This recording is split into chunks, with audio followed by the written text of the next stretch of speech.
गुंदनी रियासत हरियाणा के कस्बा गोबंदपुरा के अछूत रंबू के यहाँ पैदा हुई। उसी तरह जैसे गरीबों के बच्चे खामोशी से पैदा हो जाते हैं। रात गए जब रंबू चर्च के नशे में धुत देवरी में पड़ा था और रसीली के दर्द उठा। घर में और कोई नहीं था और शदीद तकलीफ के आलम में उसने रंबू को झंझोड़ कर उठाने की कोशिश की, लेकिन रंबू तो उस वक्त अंदर सभा में बैठा दम लगा रहा था।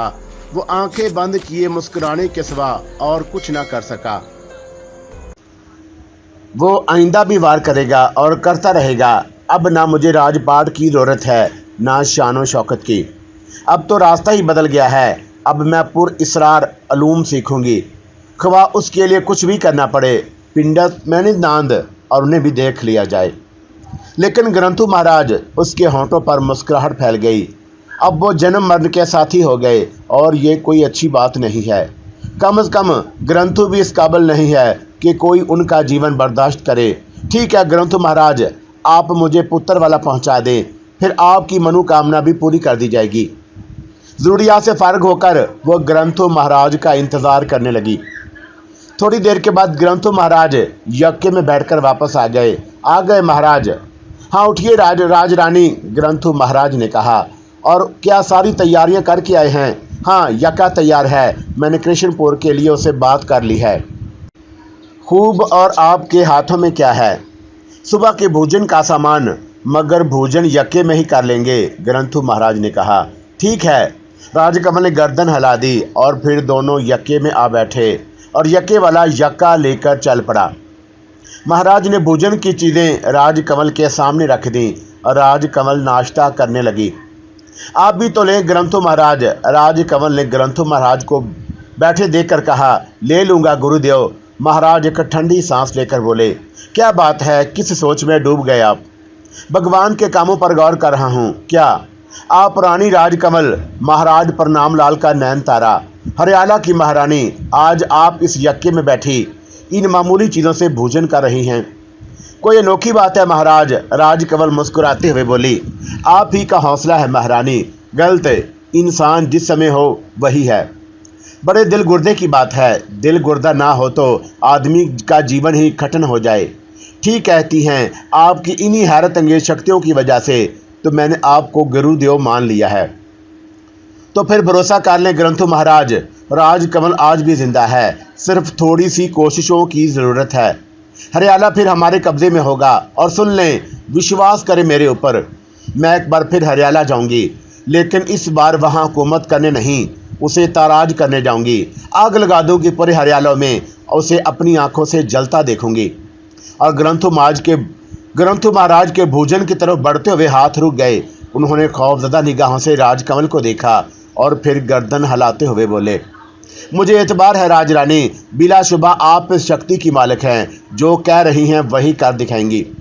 भोजन करें। राजकमल फिर मुतअद्दिल हो गई और ग्रंथु महाराज खाने में मशगूल हो गए। वैसे राजकमल के जुमलों पर उनके रोंगटे खड़े हो गए थे। यज्ञ का सफ़र जारी रहा। यज्ञ वाले ने 2 जगह घोड़े को रोककर उसे खोल दिया था, क्योंकि सफ़र काफ़ी लंबा था। उस वक्त चिराग जल उठे थे जब यज्ञ रोशनपुरा में दाखिल हुआ। ग्रंथु महाराज उतर गए, यज्ञ वाले को रकम दी और फिर किसी धर्मशाला की तलाश में चल पड़े। धर्मशाला का पता मालूम हो गया और उन्हें वहां जगह भी मिल गई थी और वहां खाने का इंतज़ाम धर्मशाला ही की तरफ से था। किसी ने खाना भिजवा दिया था। तब रात को खुरदरी ज़मीन पर लेटने के बाद राजकमल ने ग्रंथु महाराज की खैरियत पूछी।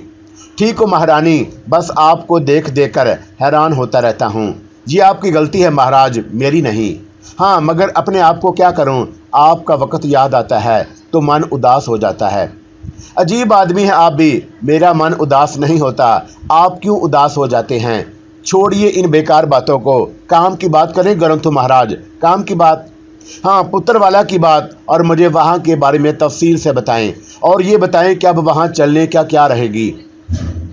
कल सुबह बस्ती पुत्र वाला रवाना हो जाएंगे, वहाँ के लिए भी यक्का मिल जाएगा और फिर वहाँ से पहाड़ों का सफ़र हमें पैदल ही तय करना पड़ेगा।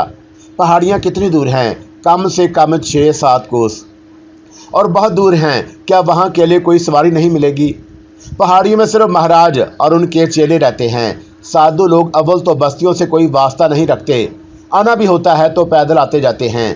साधु सन तो कष्ट उठाने के आदी होते हैं। मगर इन पहाड़ियों की पहचान क्या है जहां महाराज रहते हैं? राजकमल ने पूछा। मैं जो आपके साथ चल रहा हूं, फिर भी मैं ऐसे ही पूछ रही थी। वहां सफ़ेद रंग का झंडा लगा हुआ है। ग्रंथु महाराज, राजकमल अचानक बोली। जी रानी जी, क्यों ना मैं भी जोगन का रूप धार लूं? ऐसे चलना अच्छा लगे, अच्छी बात है। तो फिर आप मेरे लिए कल सुबह बाजार से सामान खरीद लाएं, मैं इसके रूप में चलूंगी। जो आ गया, ग्रंथु महाराज ने कहा, और उनकी आंखों से हैरत टपक रही थी। और वो आज भी राजकमल के कुर्ब के ख्वाहिशमंद थे। लेकिन राजकमल ने सट्रालिया के खाने की आदी नहीं थी, और उस वक़्त तक जब तक भूख ना बढ़ चुकी हो। चुनाचा आज की रात भी हसरत की रात रही। ना जाने ग्रंथु महाराज कब तक जागते रहे, जब कि राजकमल आराम की नींद सो गई थी। और सुबह में कोई तब्दीली नहीं थी। राजकमल हस्बे मामूल निखरी निखरी सी थी। ग्रंथु महाराज की आंखों में रात का खुमार था। धर्मशाला ही की तरफ से सुबह का नाश्ता मिला, और नाश्ता करने के बाद ग्रंथु महाराज राजकमल के कहने के मुताबिक बाजार चल पड़े। राजकमल भी उनके जाने के बाद धर्मशाला से निकलकर उसे भी कोई ख़ास चीज़ खरीदनी थी, जिसे वो ग्रंथु महाराज से अलहदा रखना चाहती थी। और ग्रंथु महाराज की वापसी से कबल ही वो वापस आ गई और महाराज का इंतज़ार करने लगी। ग्रंथु महाराज काफ़ी देर में आए थे, लेकिन उनके पास ज़रूरत का सामान मौजूद था। थोड़ी देर के बाद राजकमल जोगन के रूप में थी।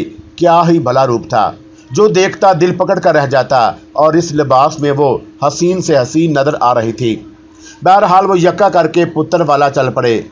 राजकमल हरे हरे खेतों के दरमियान कहीं पक्की और कहीं कच्ची सड़क पर सफ़र करते रहे। यक्के की रफ्तार ज़्यादा तेज़ नहीं थी, इसलिए ये थोड़ा सा सफ़र भी तवील रहा, और फिर शाम ढले पुत्र वाला पहुंच गए। बहुत छोटी सी बस्ती थी, ज़्यादा से ज़्यादा 100 मकानों पर मुश्तमिल मकानात की बस्ती। लेकिन बस्ती के लोगों ने उन दोनों का साधुओं का अच्छा इस्तकबाल किया था। बस्ती के मुखिया ने उनके रात के ठहरने का बंदोबस्त अपने मकान में किया था। कहाँ जा रहे हैं महाराज? उसने सवाल किया। पिंडत धीरनंद के दवार, और महाराज धीरनंद महान हैं, ये आपकी पुत्री हैं, मुखिया ने राजकमल की तरफ देखकर कहा। और ग्रंथु महाराज की शक्ल बिगड़ गई। नहीं नहीं, ये तो बड़ी महान देवी हैं, खास तौर से पिंडत जी के दर्शन को जा रही हैं। धनबार देवी, धनबार, मुखिया ने कहा। और फिर उसने उनकी खूब आओ भगत की। रात को आराम से सोने का बंदोबस्त किया, और दूसरी सुबह बहुत से लोग उनके चरण छूने आए। रवानगी के वक्त मुखिया ने उनके खाने के लिए सत्तू, गुड़ और दूसरी चीज़ें तोहफतन पेश की, और गांव वाले ने उन्हें गांव की सरहद तक छोड़ने आए। और यूं ये तकलीफदा सफ़र शुरू हो गया। ग्रंथु महाराज में साधुओं की सी कोई बात नहीं थी। उन्होंने भी हमेशा ऐश किया था। इब्तदा में मंदिरों में रोटियां तोड़ी, फिर हरियाला के राजमहल गए, तो वहाँ तो उनकी जून ही बदल गई। चुनाचा राजकमल से ज़्यादा वो पैदल चलने में परेशान थे, लेकिन मजबूरी। राजकमल की तरफ देखते तो शर्म भी आती, और वो नहायत सुकून के साथ सफ़र कर रही थी। उनके चेहरे पर ज़रा भी घबराहट के आसार न थे। इब्तदाई सफ़र बिल्कुल खामोशी से तय हुआ। अब वो बस्ती से बहुत दूर बंजर इलाके में निकल आए थे। फिर राजकमल ने मुस्कुराते हुए उनकी शक्ल देखी और हंस पड़ी। उसकी हंसी पर ग्रंथु महाराज ने चौंक कर उसे देखा था। क्या बात है देवी?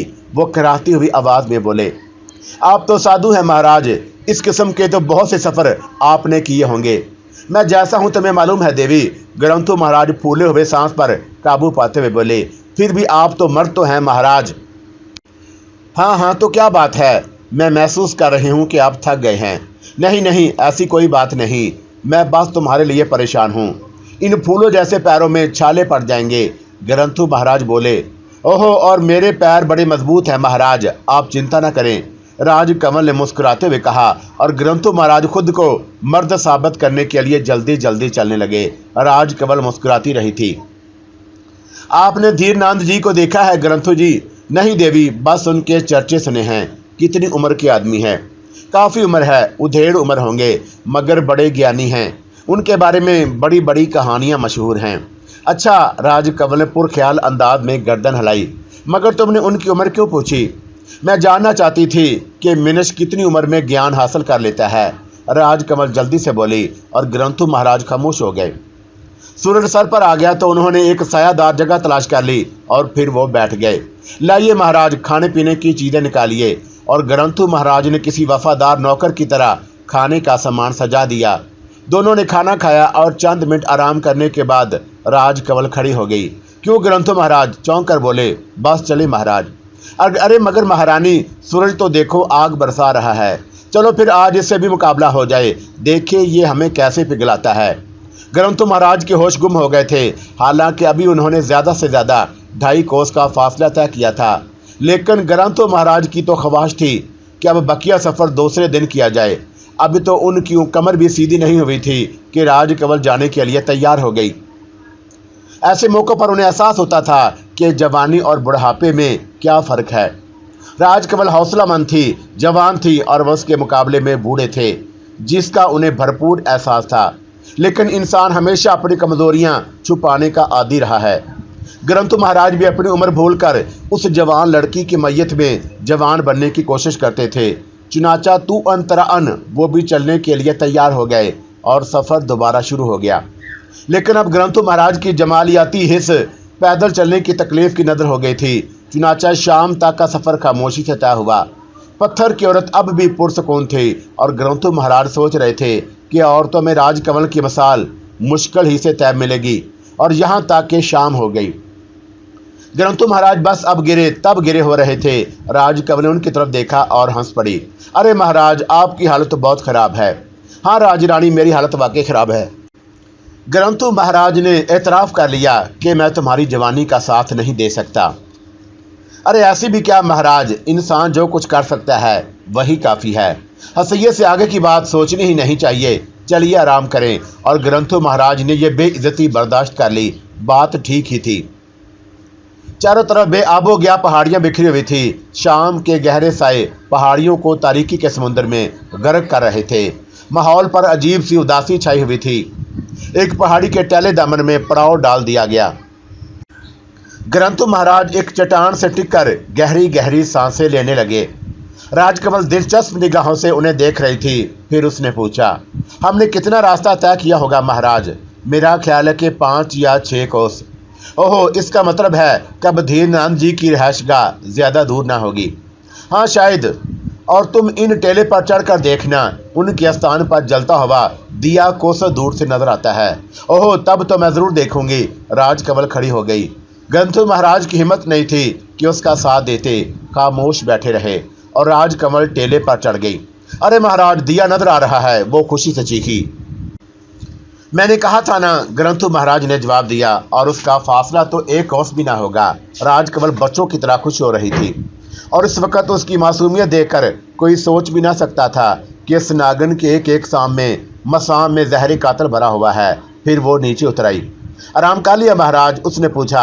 हाँ नहीं, ज़रा थक गया था। कोई बात नहीं है, आपके थकने की उम्र ही है। ग्रंथु महाराज तलमला गए थे, लेकिन क्या जवाब देते, खामोश ही रहे। लाइए आज भोजन मैं परोसती हूँ। अरे नहीं महारानी, दास के होते हुए ग्रंथु महाराज ने अखलाकन कहा, वरना उनका तो हिलने को भी जी नहीं चाह रहा था। बैठे रहिए महाराज, राजकमल ने खाने की पोटली खोलते हुए कहा और उसने एक पुत्र पर महाराज के लिए भोजन परोसकर उनके सामने रख दिया और दूसरे पुत्र पर उसने अपने लिए खाना निकाल लिया था। महाराज खामोशी से खाना खाने लगे। खाने पीने के बाद उन्होंने एक लंबी डकार ली। राजकमल भी खाना खत्म कर चुकी थी। उसने ग्रंथु महाराज की तरफ देखा। उसकी आंखों में शरारत नाच रही थी। बस अब आराम करें महाराज। गुरुदेव और ग्रंथु महाराज भीख मांगने वाले अंदाज में बोले। क्या बात है महाराज? कल हम धीरनाथ जी के द्वार पहुंच जाएंगे। हाँ फिर? और उनके द्वार फिर हमारा मिलाप नहीं हो सकेगा। इसकी ज़रूरत भी क्या है महाराज? आखिरी बार महारानी, बस आखिरी बार। ग्रंथु महाराज गड़गड़ाने लगे और राजकमल गहरी निगाहों से उनका जायजा ले रही थी। अभी तक उसने ग्रंथु महाराज के अंदाज में कोई तब्दीली नहीं पाई थी। महाराज, उसने गहरी सांस लेकर कहा, मैं एक महान साधु के द्वार जा रही हूँ। अब मेरा मन उनमें अटका हुआ है। मैं तुम्हारी मनोकामना पूरी ना कर सकूंगी। सिर्फ एक बार महारानी, सिर्फ एक बार। ग्रंथु महाराज खड़े हो गए। अचानक उन्होंने अपना दिल पकड़ लिया। राजकमल के चेहरे पर हल्के से आसार निशान के आसार उभर आए थे। क्या हुआ महाराज? उसने दिलचस्पी से पूछा। ना जाने पेट में कैसी गड़बड़ हो रही है। लग रहा है कि जैसे किसी ने दिल मुट्ठी में पकड़ लिया हो। ओहो, राजकमल ने आहिस्ता से कहा। अरे अरे, ये क्या हो रहा है? और ग्रंथो महाराज लड़खड़ाने लगे। वही हो रहा है महाराज जो होना चाहिए था। राजकमल का पुराना लहजा ऊद कर आया। क्या मतलब राजकमल? ग्रंथो महाराज तकलीफ से कराहते हुए बोले। कृष्णपुर से मैंने भी एक चीज खरीदी थी। है क्या? विष, जहर? राजकमल ने इत्मीनान से कहा। क्यों? ग्रंथो महाराज की आंखें हैरत से फैल गईं। तुम्हारे लिए महाराज। अरे मगर क्यों? ग्रंथो महाराज की हालत खराब होती जा रही थी और इससे ज्यादा मुझे तुम्हारी जरूरत नहीं थी महाराज। तूने हस्बे आदत डंक मारा है राजकमल। और मैंने तेरे लिए क्या ना किया? और मैंने तेरे लिए, आह पापी, और तूने मुझे विष दे दिया। तूने मेरे लिए जो कुछ किया है वो तुम खूब जानते हो महाराज, और मैंने तुम्हारे लिए जो किया वो भी तुम्हें याद होगा। मेरी परेशानियों की इब्तिदा तुम्हारी वजह से हुई, मगर खैर मैं बीते दिनों को याद नहीं करती। अब तुमने अपनी हवस के लिए मुझे आज़ाद कराया था, क्या उसके इनकार करोगे? राजकमल मुझे बचा ले, राजकमल भगवान के लिए मुझे बचा ले। मैं मरना नहीं चाहता। मैंने तुम्हारे किए एहसान का पूरा बदला दे दिया है ग्रंथो जी, और यूं भी अब तुम्हारी पैर कब्र में लटक रहे हैं। मैंने तुम्हारी मुश्किल हाल आसान कर दी है। आह राजकमल मुझे बचा ले। ग्रंथो महाराज जमीन पर गिर पड़े। नहीं महाराज, दरअसल अब तुम्हारी जरूरत नहीं है, और यूं भी किसी ऐसे आदमी का मेरे साथ पिंडित धीरनाथ जी के पास जाना ठीक नहीं, जो मेरे बारे में सब कुछ जानता हो। ना जाने मैं उनसे अपने आप बारे में क्या कहूँ। आज महाराज गर्दन पकड़कर तड़पने लगे और फिर ठंडे हो गए। अजीब है तेरी दुनिया भगवान। स्वर्ग में कोई को ना खाली हो तो हमारी ग्रंथो महाराज को ना दे देना। और राजकमल ने आसमान की तरफ देखते हुए कहा, और फिर हंस पड़ी। फिर उसने ग्रंथो महाराज की लाश के पांव पकड़े और उन्हें घसीटती हुई टेले के अकब में ले गई, ताकि वह वहां से किसी को नजर न आ सके। और फिर उसने हाथ जाड़े। आराम करो महाराज, आज रात में जागना नहीं पड़ेगा। और फिर भयानक औरत टेले की दूसरी तरफ आकर लेट गई। होगा किसी का ऐसा, मगर टेले के दूसरी जन्म में एक लाश पड़ी थी, वो जिसे उसने अपने हाथों से कत्ल किया था, और उस तरफ वो आराम से लेटी हुई थी। रात की ना जाने कौन से वक्त तक वो आसमान पर टंगे हुए चांद को घूरते हुए आइंदा के प्रोग्राम बनाती रही। फिर गहरी नींद हो गई, और फिर सुबह को सूरज चढ़े आंख खुली और उसने एक तवील अंगड़ाई ली और दुखते हुए बदन को दबाने लगी। खुरदरे फर्श पर पड़े हुए पत्थरों ने गोरे बदन पर सैकड़ों नक्शो निगार बना दिए थे। वो नकूश के नशीबो फराज चटोलती रही, फिर उठ गई। खाने पीने का बचा हुआ सामान मौजूद था और उसने कुछ खाया और बाकी वहीं छोड़ दिया। फिर दूसरी तरफ जाकर उसने ग्रंथो महाराज की लाश पर एक निगाह डाली और दोनों हाथ जोड़कर बोली, नमस्कार महाराज, हमारा तुम्हारा साथ उस समय तक था, अब देखो ना जाने आगे भाग में क्या लिखा है। और फिर वो वहां से चल पड़ी। सफ़ेद झंडा उतनी दूर से भी नजर आ रहा था और वह उसकी सीधी बांधे हुए चल रही थी, लेकिन तन्हा सफ़र करना बड़ा अजीब लग रहा था। रास्ता लंबा हो गया था। बहरहाल जूं तूं करके वो उस पहाड़ी के सामने पहुंच गई जहां झंडा लगा हुआ था। पहाड़ी के दामन में कई गारों के दहाने नजर आ रहे थे। राजकमल ने रुक कर माहौल का जायजा लिया और फिर वो आगे बढ़ी। हुलिये से वो जोगन ही मालूम होती थी। इतने तवील सफ़र ने हुलिया भी खराब कर दिया था। बालों में खाक कटी हुई थी, चेहरे पर पसीने की लकीरें बन गई थी। सबसे पहले एक पिंडे की निगाह उस पर पड़ी और वो उसे देखता रह गया। नौजवान पिंडा हाथों में कुछ सामान लिए जा रहा था। वो रुककर मुंह फाड़े से देखता रहा और फिर आहिस्ता आहिस्ता उसके करीब पहुंच गया। इतनी देर में राजकमल चोला बदल चुकी थी। उसने पुरजलाल आंखों से पिंडे को देखा और पिंडे के बदन में थरथरी सी दौड़ गई। करीब से देखने पर उसे पता चला कि उसके सामने कोई औरत है। इधर आ, और उसने पुरजलाल अंदाज में कहा, देवी नमस्कार देवी जी। पिंडे ने बेख्याल अंदाज में दोनों हाथ उठा दिए और उसके हाथ में थमी हुई चीज़ नीचे गिर पड़ी। वह जल्दी से गिरी हुई चीज़ उठाने झुक गया और उससे उसकी बदहवासी का अंदाज़ा होता था। बहरहाल गिरी हुई चीज़ ना उठ सकी तो सीधा खड़ा हो गया और चुंदियासी निगाहों से राजकमल को देखने लगा। नमस्कार पंडित जी, राजकमल ने जवाब दिया। कहाँ से आई हैं देवी जी? पिंडे ने कहा। धरती के घूर अंधेरों से, पाप की बस्तियों से। महाराज धीरनाथ जी कहाँ हैं? राजकमल ने पुरजलाल आवाज में पूछा। महाराज अपने स्थान पर होंगे, सूरज ढले बाहर निकलेंगे। कोई अगर दूर से आए तब भी वो उससे नहीं मिलेंगे। इंतजार करना होगा देवी, कोई उनकी गुफा में जाने की हिम्मत नहीं कर सकता। हम उनके मेहमान हैं, राजकमल बोली। जुग जुग देवी जी, आइए मैं आपको गुरु शंकर नानू जी से मिला देता हूँ। ये कौन हैं? साधु हैं, मेहमानों की खातर वही करते हैं। तो चलो हमें उन्हीं के पास ले चलो, राजकमल ने कहा और पिंडे के साथ चल पड़ी। कुछ दूर चलकर उसने दूसरे लोग देखे। यहाँ तो अच्छी खासी आबादी थी, कोई मंदिर नहीं था लेकिन काफ़ी पिंडे मौजूद थे। बहरहाल नौजवान पिंडा उसे लिए हुए कगार में दाखिल हो गया। बड़े साफ सुथरे गार थे। सबसे पहले एक कुशादा और नहायत ऊंचा हाल नजर आया जिसमें अनोखे बुत रखे हुए थे। हाल का फर्श चिकना और हमवार था और जैसे कि किसी चीज़ से साफ किया गया हो। फिर कुछ और सुराख नजर आए जिनमें से एक उसकी तरफ पिंडे का रुख था। आप यहाँ रुके देवी, मैं गुरु शंकर को इतला दे आऊँ। जाओ, राजकमल ने कहा और पिंडा अंदर चला गया। और उसे थोड़े से चंद मिनट से ज़्यादा नहीं लगे थे और इस बार उसके साथ एक और साधु था। नए आने वाले पिंडत ने भी दंडोत किया। धनबार देवी कहाँ से आई हैं? उसने सवाल किया। शक्ति की तलाश में मारे मारे फिरने वालों का भी कोई धर्म होता है। साधुओं ने भी क्या नगर बसाने शुरू कर दिए हैं, महाराज, राजकमल ने कहा। हरि राम हरि शंकर, मालूम होता है कि भगवान ने छोटी उम्र में ही बड़ा ज्ञान दे दिया है। गुरु शंकर ने उसे गौर से देखते हुए कहा। ज्ञान कहाँ, ज्ञान मिल जाता तो पूरे संसार में यूँ मारे मारे फिरते मूर्ख। हम महाराज के चरणों में आए हैं, कुछ लेकर जाएंगे। हम कुछ लेने आए हैं। यहाँ से आपको बहुत कुछ मिलेगा देवी जी, पधारिए, आइए। महाराज धीरनाथ जी सांझ को दर्शन देंगे। बड़े प्यासे हैं हमारे नैन, क्या कुएं के पास आकर भी हमें इंतजार करना होगा, राजकमल ने कहा।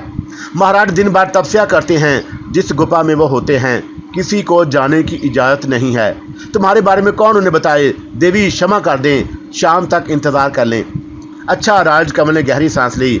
आइए आपके आराम की जगह बता दूं। आराम? जीवन में आराम नाम की कोई चीज़ भी होती है, ये हमें अब पता चला है गुरु शंकर जी। और फिर भी चलो वो आराम की जगह देख लें। और गुरु शंकर उसे लेकर गार के एक सुराख में दाखिल हो गए।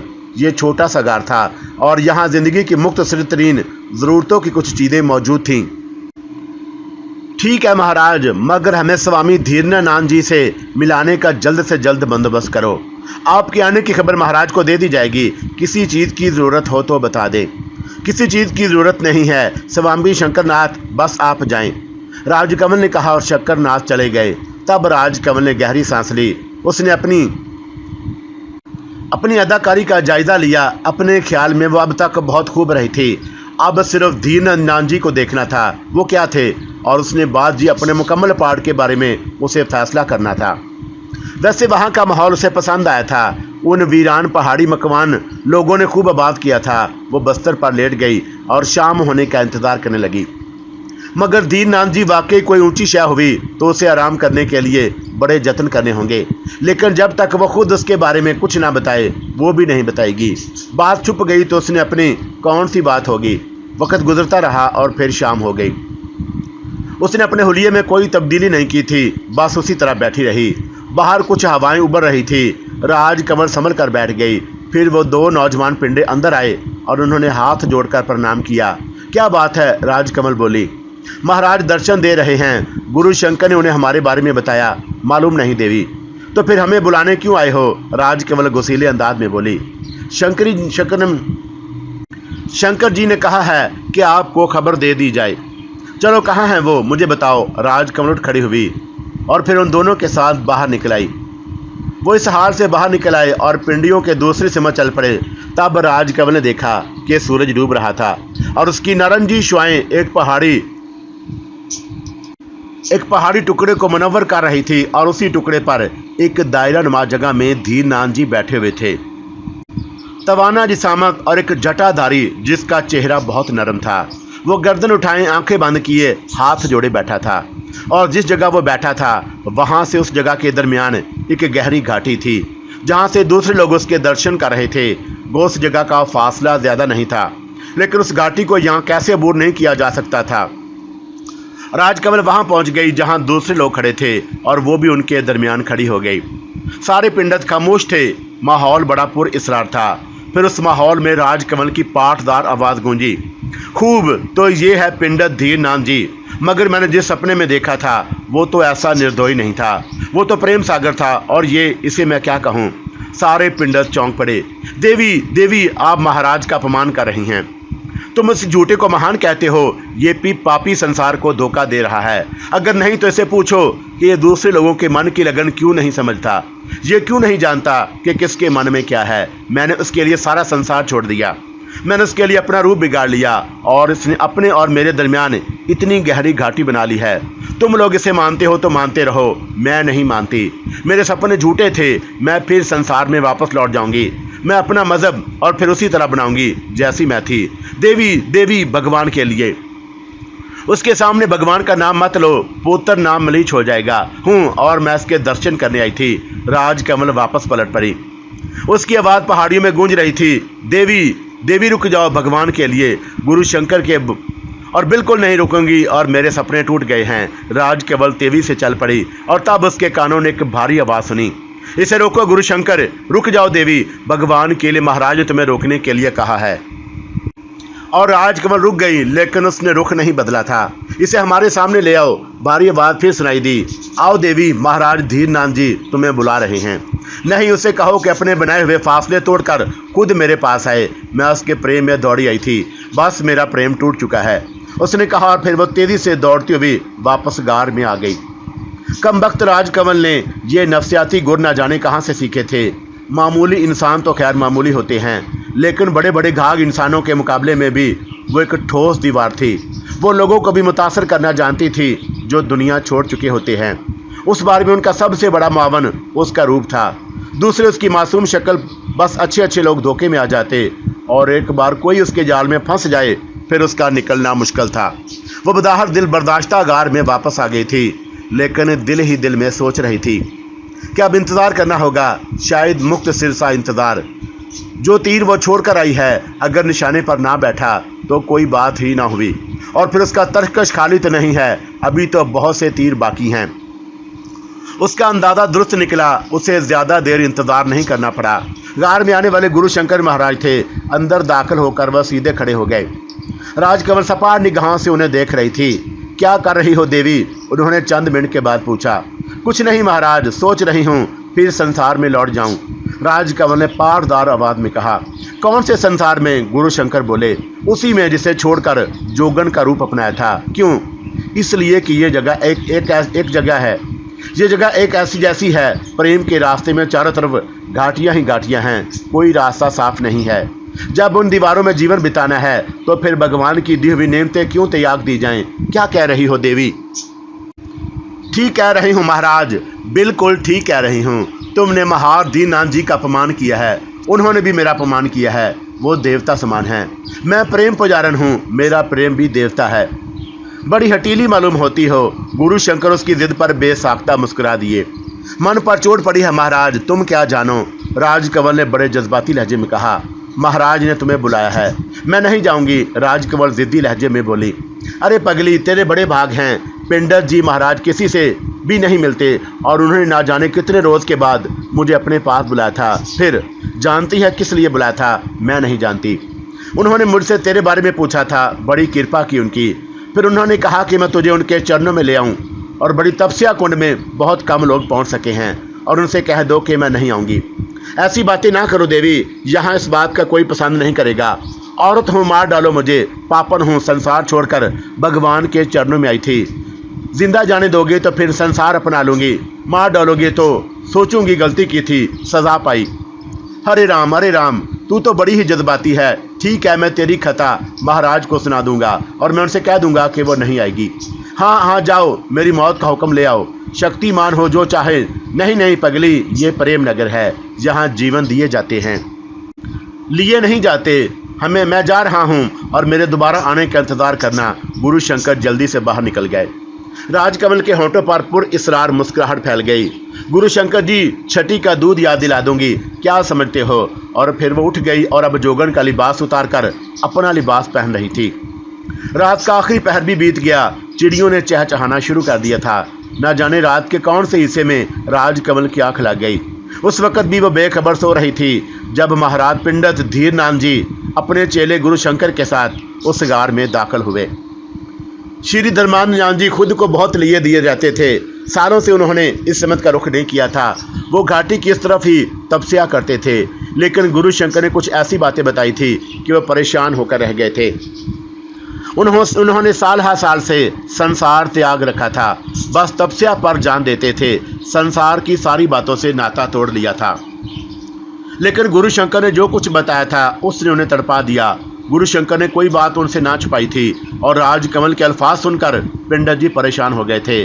फिर उन्होंने फैसला किया, हम खुद उससे मिलेंगे। भगवान की तरफ से आने वालों को निर्दोष करना पाप है। हम उससे ज़रूर मिलेंगे। शंकरनाथ बड़ी हटीली है महाराज आप, तभी तो हम उससे मिलने जा रहे हैं। पंडित जी धीरे से मुस्कुरा दिए थे। बहरहाल वो दोनों उस गार में पहुंच गए जहां राजकमल मौजूद थी और वो उस वक्त बेखबर सो रही थी। वो दोनों उसके करीब पहुंच गए। अरे ये कौन है? धीरनाथ जी बोले। हैं? अरे ये गुरु शंकर हैरत से उसकी तरफ देखते हुए बोले, कौन है ये? है तो यही महाराज, मगर वो तो जोगन थी। ये मेरा ख्याल है महाराज इस जिद्दी लड़की ने जल्दबाजी से काम लेकर जोगन का रूप उतार दिया। ये तो बहुत छोटी उम्र की है। हाँ महाराज, जोगन के रूप में ठीक से पता नहीं चल रहा था, मगर ये तो बड़ी ही सुंदर है गुरु शंकर। हाँ महाराज, अप्सरा मालूम हुए है। गुरु शंकर जी महाराज, हमारी आंखें बहुत दूर तक देख रही हैं। मैं नहीं समझा महाराज, इसकी सुंदरता कहीं यहाँ की फिजा खराब ना कर दे। हाँ महाराज, बहुत से नौजवान पिंडे हैं, फिर हम क्या करें? जो आ गया हो महाराज की बड़ी उलझन में फंस गए हैं हम। उलझन की क्या बात है महाराज?